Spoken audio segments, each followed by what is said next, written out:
আসসালামু আলাইকুম ওরহমতুল্লাহ। প্রিয় ভিউয়ার্স, আশা করি আপনারা সবাই মহান আল্লাহর রহমতে ভালো আছেন। আমি আবারও হাজির হলাম আপনাদের জন্য নতুন একটি ভিডিও নিয়ে।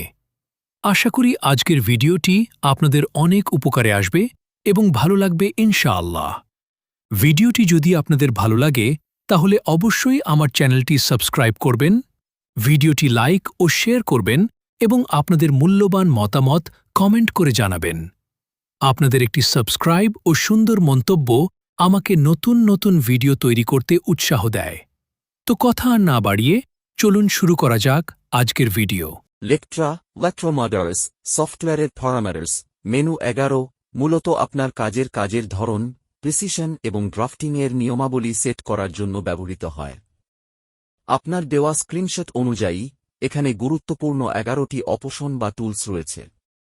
নিচে এগুলোর ব্যবহার সহজভাবে সাজিয়ে দেওয়া হল। 1. Automatic save. এটি আপনার কাজের ব্যাকআপ নিশ্চিত করে। ব্যবহার এখানে একটি নির্দিষ্ট সময়, যেমন 300 সেকেন্ড সেট করা থাকে।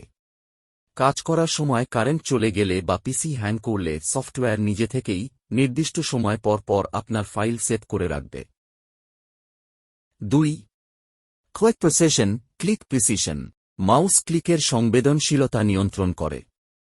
ব্যবহার এটি সাধারণত 0.18 বা কাছাকাছি থাকে। এটি নির্ধারণ করে আপনি একটি পয়েন্টের কতটুকু কাছে ক্লিক করলে সেটি সিলেক্ট হবে।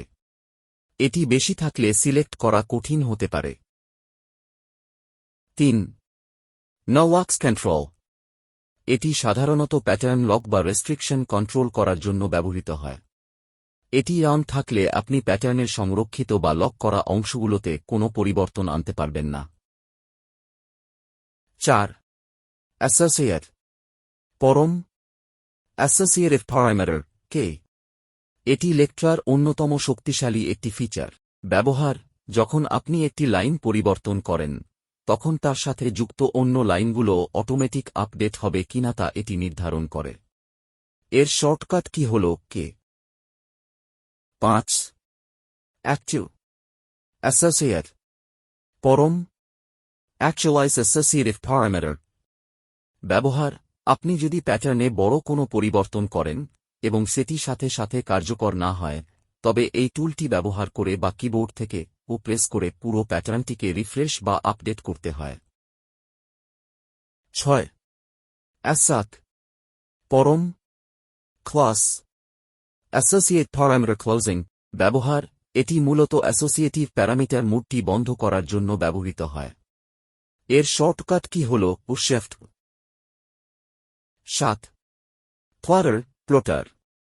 ব্যবহার আপনার প্যাটার্নটি প্রিন্ট বা প্লট করার সময় কি প্যারামিটার, যেমন কাগজের সাইজ, মার্জিন থাকবে তা এখান থেকে সেট করা যায়।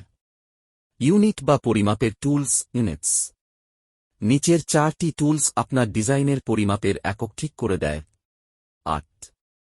লেংথ ইউনিট দৈর্ঘ্যের একক।